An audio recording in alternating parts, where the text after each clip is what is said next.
My struggle to learn English from silence to speech. Chapter 1. The Silent Beginning. I was born in a small village where English was a language only heard in distant television shows or in the speeches of visiting dignitaries. My parents, though hardworking and loving, spoke only our native tongue, and so did everyone else around me. My world was a cocoon of familiar words and sounds, safe but isolated from the broader world that existed beyond the village borders. Growing up, I was a curious child, always eager to learn and explore.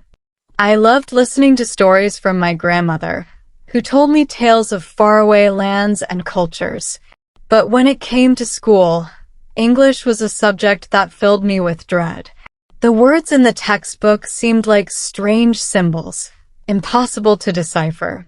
The other children seemed to grasp the basics easily, but I remained trapped in silence, unable to express myself in this new language. Chapter 2. The First Steps. My struggle with English intensified as I moved to a higher grade. The teachers at my school were kind but overburdened with too many students. They didn't have the time to give me the individual attention I needed to overcome my fears. I remember sitting at the back of the class, hoping the teacher wouldn't call on me. When she did, I would stammer, my mind going blank as I tried to form the simplest sentences. It was during these difficult years that I began to realize the importance of learning English. The world outside my village was rapidly changing, and English was the key to unlocking opportunities one could only dream of. I wanted to pursue higher education, to read books in English, and to communicate with people from different parts of the world. But every time I tried to study, the fear of failure would overwhelm me, and I would retreat back into my shell of silence. Chapter 3. The Turning Point. The turning point came when I met Mrs. Doss, an English teacher who had recently moved to our village. She was different from the other teachers. She saw something in me that no one else did. She noticed my struggle, my silence, and my fear, and she decided to help me. Mrs. Doss started with the basics, teaching me the alphabet as if I were a child just starting school. She didn't rush me or make me feel ashamed of my lack of knowledge. Instead, she encouraged me to take small steps, to celebrate every little victory. I began to learn the sounds of each letter, then simple words, and finally, short sentences. But it wasn't easy. My progress was slow, and there were days when I felt like giving up. The other students were far ahead, and I felt like I would never catch up. But Mrs. Doss wouldn't let me quit. She introduced me to English books that were simple but interesting, and she would sit with me as I read aloud, correcting my mistakes with patience and kindness. Chapter 4. The First Words. The first time I spoke a full sentence in English, it was like a dam breaking. The words didn't come out smoothly, but they were mine, and they made sense. I was speaking English. It was a small achievement, but it felt monumental to me. I remember Mrs. Doss smiling and telling me how proud she was of me. That simple sentence gave me the confidence to keep going. I started practicing English every day, even outside of school. I would talk to myself in English, narrating my day or describing the things around me.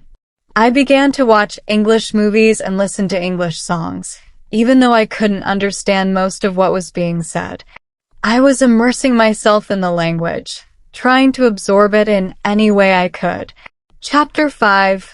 The Challenges Along the Way. My journey was not without its challenges. There were many moments of self-doubt and frustration. I often felt like I was making no progress, especially when I compared myself to others who seemed to pick up the language so easily. I would struggle with pronunciation, grammar, and vocabulary, and there were times when I wanted to give up and accept that English was just not for me. But each time I felt like giving up, I would remember why I started. I wanted to break free from the limitations of my village, to explore the world and make a better life for myself. English was the bridge to that future, and I knew I couldn't stop now. Chapter 6: Breaking the Silence. As I continued to practice and improve, I began to see the changes in myself. I was no longer the silent girl sitting at the back of the class. I started participating in discussions, asking questions, and even helping other students who were struggling with English. My confidence grew with each passing day, and so did my ability to express myself in this new language. One day, I was asked to give a speech in front of the entire school. It was a terrifying thought, but I knew this was my chance to break free from the last remnants of my fear. I spent weeks preparing, practicing my speech in front of the mirror, and asking Mrs. Doss for help. On the day of the speech, I was nervous, but I was also ready. As I stood on the stage and looked out at the crowd, I took a deep breath and began to speak. The words flowed out of me, not perfectly, but clearly and confidently. When I finished, there was a moment of silence, followed by applause. I had done it. I had spoken English in front of an audience, something I never thought I would be able to do. Chapter 7: The Journey Continues. My journey to learn English didn't end there. I continued to study, to practice, and to improve. I went on to attend college, where I studied English literature, something I could only dream of as a child. I read books, wrote essays, and even started teaching English to other students in my village. Looking back, I realized that learning English was not just about acquiring a new language. It was about breaking free from the chains of fear and self-doubt. It was about finding my voice and using it to express myself, to connect with others, and to open doors to new opportunities.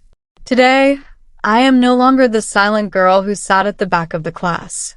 I am a confident, articulate woman who can express herself in English and in my native language. My struggle to learn English was long and difficult, but it was also one of the most rewarding experiences of my life. Chapter 8: A Message to Others. To anyone who is struggling to learn English, I want to say this: don't give up. The journey may be long and challenging, but it is worth it. Take small steps, celebrate your victories, and don't be afraid to make mistakes. Remember that every word you learn, every sentence you speak, is a step closer to finding your voice. English is not just a language. It is a key to new opportunities, new connections, and new experiences. It is a bridge that can take you from where you are to where you want to be. And if I, a girl from a small village with no knowledge of English, can learn to speak it, so can you. My journey from silence to speech was not easy, but it was possible.